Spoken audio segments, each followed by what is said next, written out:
The drama surrounding the build-up to Nigeria's presidential election is one that you would need to hold your breath intermittently whilst following these issues closely. And that is why we're here this morning on Election Countdown Nigeria. Have you heard that more banks are closing down despite the Supreme Court's decision yesterday to extend the deadline? It's no more February 10th deadline. The presidential candidate of the People's Democratic Party, PDP, Atiku Abubakar, has asked that the Independent National Electoral Commission, INEC, sack its resident Electoral Commissioner, REC, in Lagos State, Olusegun Agbaje, for alleged partnership.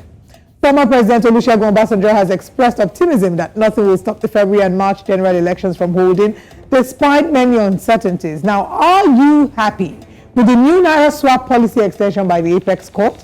Are you also worried about the security situation of the country ahead of the February 25th polls? Well, I am Oliver Modi, and you are welcome to Election Countdown Nigeria.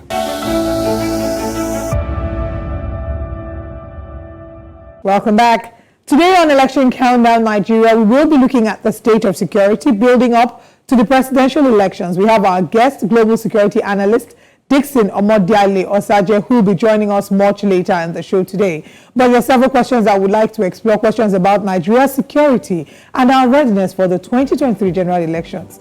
Now let's look at Lagos State INEC REC Olusegun Agbaje, who is insisting we hear on using the Lagos State Park and Garage Management Committee headed by Musliu Akinsanya, aka MC Oluomo, who is a member of the Presidential Campaign Council of the All Progressives Congress APC. We are asking what this kind of gesture means for the security situation in Nigeria, especially as we lead to the elections. We'd like to hear what your thoughts are. Tweet at News Central Television to let us know what you think about this. Do you think that it's unbecoming of the REC to allegedly partner with MC Oluomo as we get up to the elections? Also, there have been parts of the country where we've seen riots breaking out. Riots because, unfortunately, there's been an inaccessibility to the Naira. What we've seen is that lots of people have started to make camps outside banks.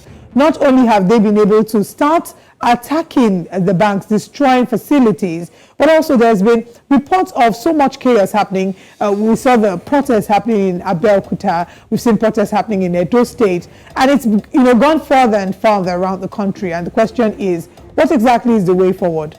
A few days ago, President Muhammadu Buhari had said that he needed 7 days to clear up the drama and the uncomfortable situation that inaccessibility to the Naira has posed. And unfortunately, we have seen that play out in a different way. We have a few more days for the 1 week deadline to reach, but the question is, are we ready? And will this guarantee the safety, security, and sanity that Nigerians need, especially as we gear up to the 2023 elections? This morning, we're joined by global security analyst Dixon Omodiale Osaje, who is joining us to talk exactly about these conversations and help to answer some of the questions. Good morning, Dixon. Thank you very much for joining us this morning on Election Countdown Nigeria. Thank you for having me. Good morning. All right.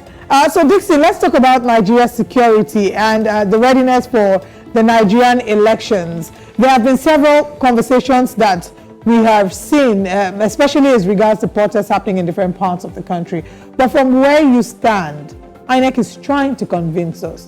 Those at the helm of affairs are trying to convince us that Nigeria is ready for 2023 elections. From where you stand, would you say that we are indeed ready to conduct safe, keyword being safe and secure elections? Wow, fantastic question. Thank you for having me. Well, INEC itself has 4 years to plan. They were given 4 years to plan. 2019 to 2023 is 4 years. And if they tell us they're not ready, I think that's a failure on their part. Like your question rightly said, are we ready to conduct a safe and secure election? It's not all about conducting an election. It's all about putting the safety of Nigerians first. Because if any election is being conducted without the safety and security of Nigerians, the whole essence of such election has been defeated because we cannot trade blood for power. So for me, I think INEC are prepared from what they've said, because I saw the INEC chairman visit the CBN governor, just to clear their own pain on the Naira war. I call it Naira war because this is the first time in my entire life I've seen Naira being exchanged as if we are into a trade by barter issues. So for me, INEC is prepared, and I will rightly state very clearly, I will state very clearly that the election will be free and fair, but I think there's going to be a lot of okay, if I hear you, casualties because of the state of insecurity in Nigeria present. All right, we'll come to talk about what this actually means. You said it will be free and fair, but there will be a lot of casualties. Hold that thought. We'll come back to talk some more about this. This is still Election Countdown Nigeria, and of course, we'll be right back in a moment.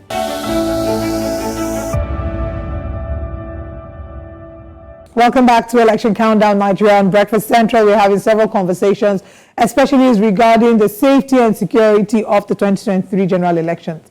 Now, we hear reports that INEC REC Olusegun Agbaje is insisting on using the Lagos State Park and Garage Management Committee headed by Musiliu Akinsanya, aka MC Oluomo, who is a member of the Presidential Campaign Council of the All Progressives Congress. What does this gesture mean for the security situation, especially as leading to the elections on the 25th of February? We have our guest join us. Good morning, Dixon, and thank you very much for staying behind to speak with us on this. I'm sure you've just heard the question that I've read. Is it right? Is it morally right? Is it in the interest of fairness and equity? Would you say that insisting on using MC Oluomo, and who is a member of the APC, is a great move? And how do you think that this may or may not impact security situation in the country? It's not a great move. I think it's a bad move because he has a stake. He's a stakeholder in APC, and whoever has a stake in a particular party, I think such person will want to, tread on the part of his party. For example, if MC Oluomo is going to be given such a contract, transportation-wise, to carry out this 2023 election, for example, let me take Surulere. If Surulere is a PDP or Labour Party stronghold, they might frustrate such location. So that is why we don't need to, bring him on board to, carry out such activities, because he won't play a neutral game, and that is the truth. He has allegiance for his boss, the lead presidential candidate for the APC, Bola Tinubu. So for me, MC Oluomo should totally take a departure from this election transportation system. I don't think as a country as big as Nigeria is, we should center ourselves on one man. If MC Oluomo is not there, maybe are you saying we cannot provide other means of transportation in the area of electioneering? If that is the case, then our democracy is at risk as well. Because if we put in our energy on one man in order for us to have a free and fair transportation system, I tell you, we will be dissipating the morality and the integrity of our election. All right, Dixon, let's talk again about the elections, looking back at the 2015 elections. And what we're saying is the challenges that we saw then are totally different challenges from the ones that we'll see now. Right now, we have conversations about, unfortunately, banditry, terrorism in different parts of the country. We also have the indigenous people of Biafra and the issues that are being raised in the southeastern part of the country. Let's do some sort of, I'd like you to do some sort of an analysis, right, to talk about some of the challenges we face vis-a-vis the challenges that we are expecting to face in 2023, I beg your pardon, as regards security. Oh, fantastic question. Thank you very much. Basically, what you've just said is classified as multi-dimensional security threat. From the east, west, south, and north, we've been faced with this threat, and the risk implication is very high. Now, Nigeria, coming to a 2023 election, we've seen the CBN Naira swap, because when we talk about security, security is not centered only on terrorism. And that is why when you go into the, look into the Global Terrorism Index, Nigeria is the third most terrorized nation in the world. How did we arrive there? Getting into a Global Terrorism Index has to do with security component, economic component, political component as well, and social component. Now, the Naira swap that is, bringing a lot of agitation from the east, west, south, and north in Nigeria is going to bring us up in the Global Terrorism Index as well. Because if you look at socially wise now, people, we are fighting each other. Look at the economic state. Nigerians are finding it difficult to use their own hard-earned money to, get food and water to eat. Look at it from political angle, getting black banters from both and various political parties. For me, it's not a good one. Now, if you go to the Southeast now, one of the security threats we are facing in Southeast is burning of INEC offices, putting fear into the public space. What we are going to experience in this 2023 election, I must tell you, is that we're going to experience a high rate of voter apathy. Voter apathy in the sense that the essence of security is for you and I to live, move around without being intimidated or being coerced. Now, this criminal element, what they try to do, terrorism-wise, is to project fear into the society, into the societal space. So once fear is projected, nobody want to come out to vote in an environment where fear is being projected. Yes, the military are doing their best, the police are doing their best, but nobody want to die. So if these guys continuously project fear in the Southeast, we're going to experience a high rate of voter apathy in the Southeast. Then going to the Northeast, Northwest, terrorism and banditry.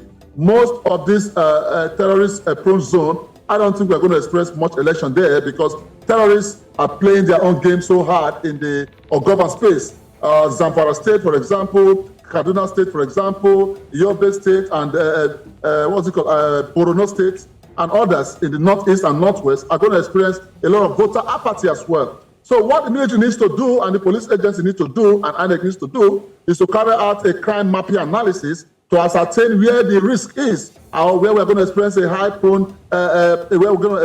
high threat. So once they carry out such a crime mapping analysis, then they'll be able to advise our voters what to do and what not to do. If we don't carry out a mapping analysis, we're going to experience a high rate of voter apathy and a lot of casualties. Voter apathy is not something that we want because there's so much work that has been put into encouraging citizens to not just get their PVCs but be a part of the elections. And one of the challenges that we're experiencing would be the drama that's surrounding getting access to the new Naira notes. The deadline ought to be tomorrow, but the Supreme Court has prevented the CBN from establishing this deadline for the exchange of the Naira notes. We have some videos. I'd like us to take a look at this video. This is the reality, unfortunately, of what's happening in Nigeria and how we see bankers really jumping the fence, getting across the fence for their own safety. Now, this is happening in a bank, or this happened in a bank in Nigeria where bankers have been attacked. We've seen ATMs vandalized. We've seen bankers being attacked as well, and they are all scampering for safety. Now, this, unfortunately, is the reality. Looking at this video and seeing the Supreme Court ruling to extend the Naira swap policy, how do you think that this would implement or affect security and the security status for 2023 elections? Also, bearing in mind that President Muhammadu Buhari had asked for 7 days for him to resolve the conflicts as regards the access to the new Naira notes and fuel scarcity, because these are also elements that are contributing to insecurity as we get up to the elections. First question would be, how much impact do you think this Supreme Court ruling would have? And also, do you have faith that the president will be able to resolve this in 7 days as he promised? Well, from the information we had, about 2 trillion or 3 trillion was, withdrawn from the society, and billions of new Naira notes was printed. I don't think that Naira note is going to go around the 36 states of Nigeria, and also talking about the rural areas where our parents, most of them are not used to online banking or whatever the case may be. But one of the advantages of this online cashless policy is that it's going to improve on our educational system, because people will start going to school and say, hey, you need to go to school so that you can operate most of this app. Then going to the Supreme Court judgment, I think the Supreme Court is the highest legal powers in our land, well respected. I'm having an issue with that judgment because CBN themselves, we've not heard from them if they're going to oblige to that ruling, because they've given 10 days until on the 10th to withdraw, to activate the new Naira note policy. So now the issue here is, will CBN respect the instruction of the Supreme Court? Supreme Court has not passed judgment. They've not given judgment. What they have just said is that, hey guys, we have a case at hand. Let us maintain status quo. CBN, hold on with your policy. There is a case at hand we need to address. So what we are expecting from Supreme Court is on the 15th of February, where they will be hearing from both parties. But if CBN decides to go on, I think that is going to be an abuse on our judicial system. Then, the president has said that he's going to try to ensure 7 days everything will be resolved. Nigeria is too big to be giving 7 days ultimatum. That is not going to work. Okay, thank you very much for explaining that. Let's sort of give a breakdown on what the Supreme Court judgment meant. We have explainers here now. The suspension of the CBN Naira policy. Now, this is a breakdown. The suit was filed by 3 APC-controlled states: Kaduna, Kogi, and Zamfara. The Apex Court gave an order temporarily cancelling the CBN's 10th February deadline to end the validity of the old banknotes. A 7-member panel of the court, led by John Okoro, gave the order of the interim injunction following the scarcity of newly redesigned 200, 500, and 1,000 currency notes. President Muhammadu Buhari on Wednesday met with the governor of the Central Bank of Nigeria, Godwin Emefiele, at the State House, Abuja, after the suspension. Now, these are some of the breakdown that we thought it would be necessary to explain as regards the CBN new Naira swap policy. But what we've seen is that there's been more concern about the new Naira notes than several other issues. Now, there are many other issues. We've talked about how we need to see a mapping. The military needs to do a mapping to let us know what the hotspots are and what the potential challenges could be as regards the 2023 general elections. There's also been fuel scarcity, which has been ongoing since last year, since October, thereabouts. There's several other challenges that the country is facing, but it does seem that there is a keen interest. Yes, now we can see that it's affecting Nigerians more, but before the Nigerians started to protest, there's such a keen interest by especially those at the helm of affairs, the House of Representatives. We're seeing even the governors talking about how this is in some way would affect elections. I did see a newspaper headline that said people would not come out to rallies because of the new Naira swap policy. Let's talk about vote buying. As a security expert, how well do you think we will be able to manage this in the forthcoming elections? And why are they more interested in the Naira swap policy than they are in every other conversation or every other issue that's bedeviling the country? Very, very. They are so interested in this Naira note because for me, I see it as a big blow to them.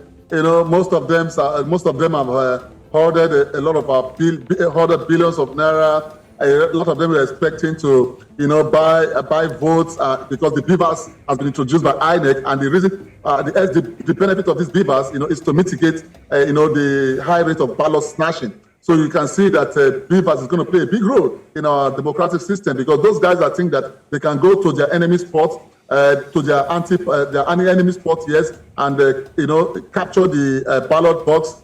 It's no longer a game for them as well. Now, this Naira swap is a big headache to these guys. We have NSAS movements. None of them care to, listen to the plight of our Nigerian youth.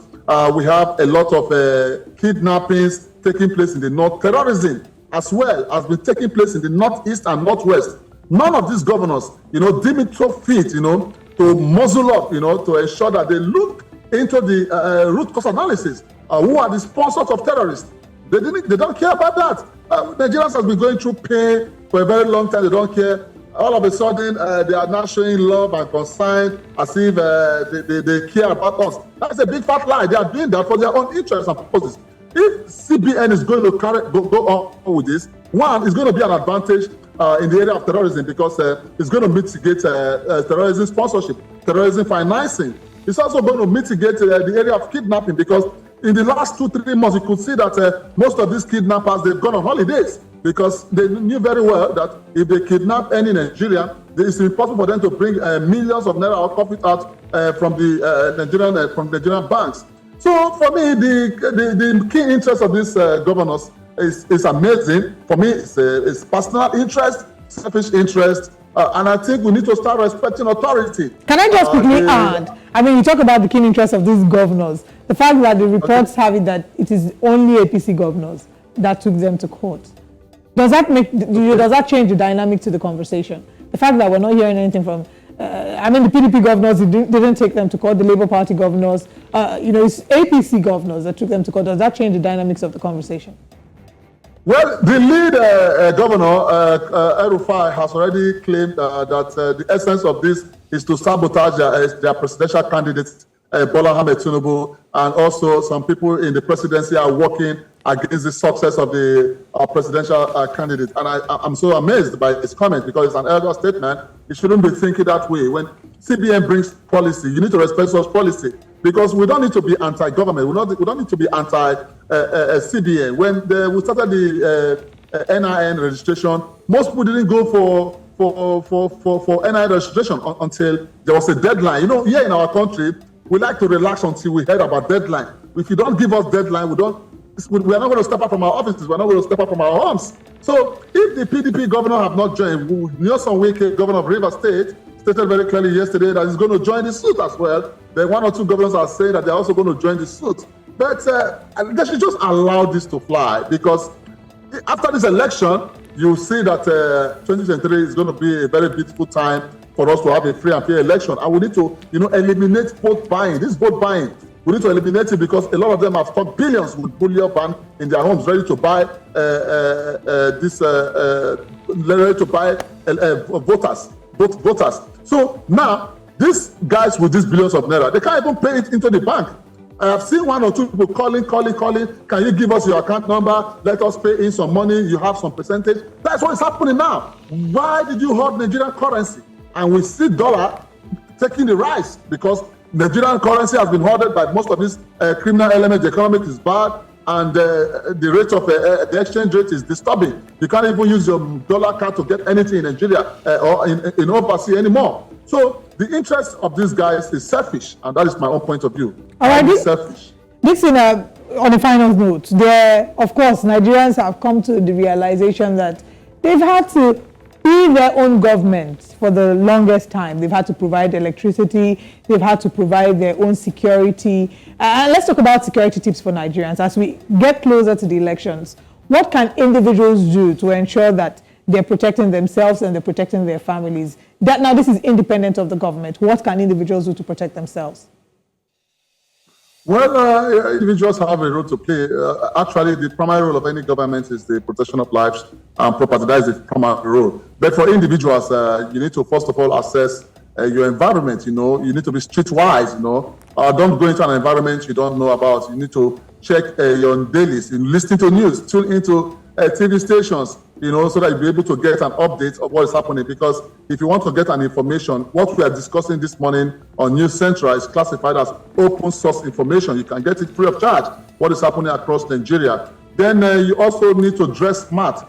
For the ladies, this is not the right time for you to put on high heels. You can see the picture you showed some of these guys trying to, take cross over the fence from the Zenith Bank. Dress smart, put on smart shoes in the case of emergency so that you can run. Please, high heels should be on suspension or on break for now. That is for the ladies. Then also, before you go out, try to carry out an assessment of where you are going to. And also, do not talk much in the public space.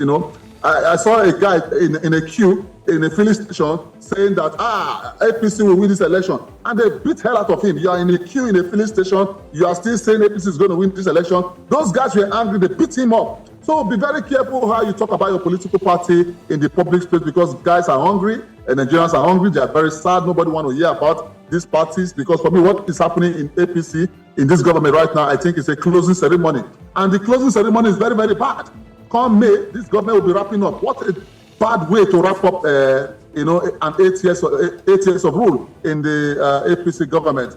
Then looking at personal safety as well, we need to stock, go to market, get your food stock your food, your fridges, because you never can tell what's going to happen based on the drums of conflict beating around the Nigerian territorial space. Then also ensure that your children, are well taken care of. Tell them about stranger dangers. A lot of rituals are taking place across the country right now. I don't know why people are killing each other because of political power or political gain. Because for me, I see politics as a game of two faces. You either win or you lose. Right. And you're not going to stay in power till eternity. Then for families, they should all stay together, move together. Don't move alone. Don't walk alone. Because this time around, it's not a good time to walk alone. Once it's 6 p.m. at midnight, try to get back home and avoid late night. Then wait for the election. Then after the election, then you can resume back your beautiful lives. Maybe I might also add, you raised a very valid point about people being very careful about how they share their political parties and which party they support. I'd also maybe add, is it safe to add that they should also be careful about flaunting emblems of whichever party, maybe on their cars? Maybe for now they might have to do away with that. You already know who you want to vote. It's not necessary that you flaunt it on your cars because you don't know who's in support of that party and who's against the party, and the environment is tense. Is that a great tip to add? Yeah, it's a very beautiful, great tips coming from you as well. I think you're also a pretty expert. It's a beautiful tips because you need to take out most of those emblems. If you some few weeks ago in the southeast, a vehicle was coming with is it APC or a political party emblem. They brought down this driver, beat a lot of him. They almost killed him. So you need to avoid party emblem in your vehicles so that you don't fall prey to most of these daredevils. If you do that, you'll be living a safe life. Security analyst Dixon Osage, thank you very much for joining us on the conversation this morning. We do hope that the next time we have you, it will be good news and a woo-woo, because we've had maybe a successful election without any security hitch whatsoever. That would indeed be the desire of the Nigerian people. Oh yeah, sure. It's going to be good news, but the truth is we're going to experience a lot of voter apathy going by the threats. It is well.